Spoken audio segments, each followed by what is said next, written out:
Melkor, Morgoth, the original Dark Lord of Middle-earth.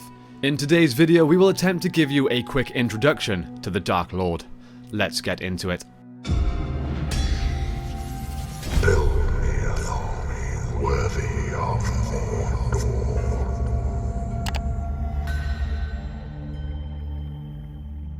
The greatest of all evils, the formerly godlike spirit, also known as one of the Valar, Melkor, fell into the worst trap conceivable in the realm of Tolkien's fiction.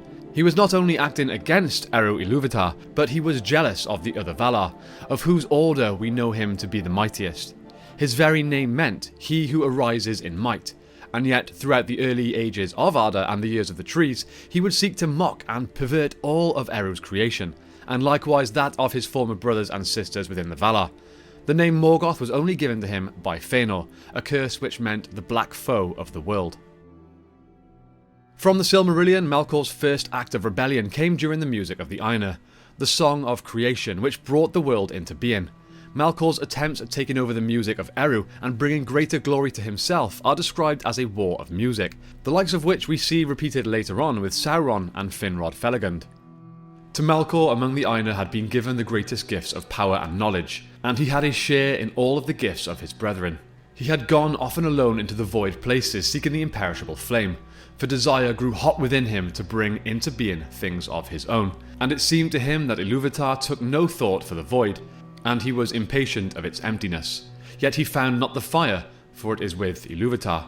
But being alone he had begun to conceive thoughts of his own, unlike those of his brethren. Some of these thoughts he now wove into his music, and straightway discord arose about him, and many that sang nigh him grew despondent, and their thought was disturbed and their music faltered. But some began to attune their music to his rather than the thought which they had at first.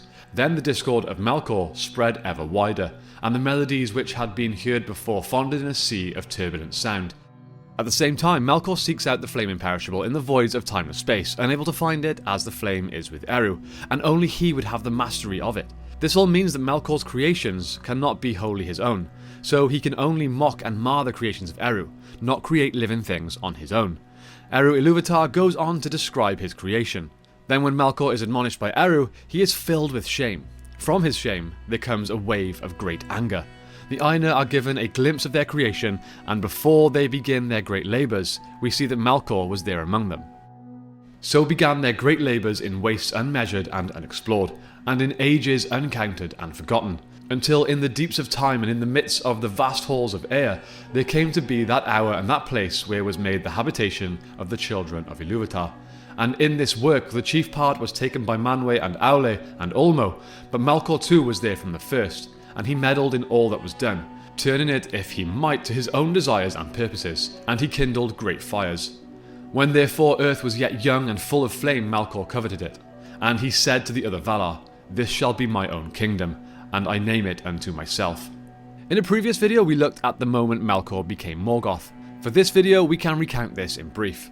For 3 ages Melkor is chained and locked away at the culmination of the war for the sake of the elves.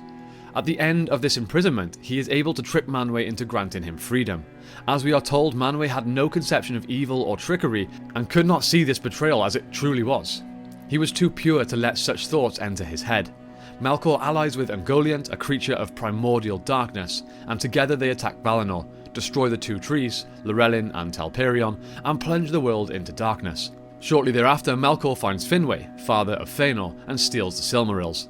At this, Fëanor curses Morgoth, naming him the black foe of the world, and in doing so, he rebels against the Valar, which will lead on to the oath of Fëanor and the doom of Mandos, respectively. It is at this moment that the Noldor enter Middle-earth and began the War of the Great Duels, which will see both Fëanor and his half-brother Fingolfin killed. The third brother Finarfin remained behind in Valinor and became, in time, the father of Finrod, Angrod, Orodeth, Aegnor and Galadriel. All of them would follow Fëanor into the east. It is worth noting that Galadriel and Celeborn's daughter Celebrian would wed Elrond, and together they would have 3 children, the twin boys Elladan and Elrohir, along with 1 daughter, Arwen Evenstar, but most of us already know about her. Now Morgoth's movements throughout Middle-earth would see the rising of the Iron Mountains and the building of his fortress at Thangarondrim, Angband. There, in the far north of Beleriand, Morgoth crowned himself a crown of his own making, which was gilded by 3 stolen Silmarils.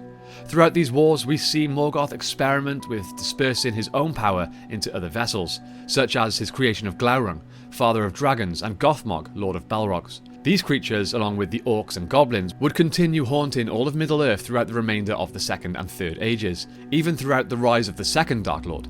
His powers were so dispersed throughout these fell creations that, while he was once able to fight off and hold his own against all his brethren, by the time of the Battle of Sudden Flame and the Battle of Unnumbered Tears, Fingolfin is able to duel with and wound Morgoth, causing him to walk forever with a limp. His constant striving for greater control and power turned him into a cowardly, manipulative monster who delighted in chaos and destruction. So there we have it. We are trying something different today with a look at Morgoth in a shorter, bite-sized video for those who just want more of an introduction. We can see that Melkor started as one of, and really the greatest of the Valar, but by having more knowledge than the others, this led to his mind questioning more and wanting more. This led to many battles, a lot of death, and generally so much evil entering Middle-earth. If you would like to see a more in-depth video on the full story of Melkor, please check out our epic 40-minute video on the evilest being from Tolkien's legendarium.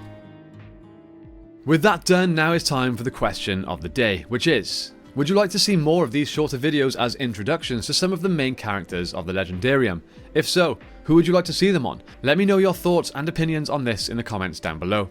And now to say thank you to our patrons. You guys are supporting our short film project. We are making very good progress at the moment, and I cannot thank all of you enough. We have the Divine Power tier members of Kevin and Abram, the Fire Demon tiers of Nashith, Denversteel and Gregory, and the Wizard Staff tier members John, Andrew, Jennifer and Hunter. You are all true legends of the Brohirrim.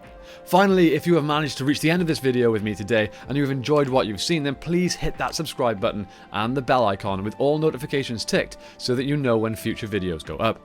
Thank you so much for spending the time with me today watching this video. I hope you all have a fantastic day wherever you are, and I will see you next time on The Broken Sword.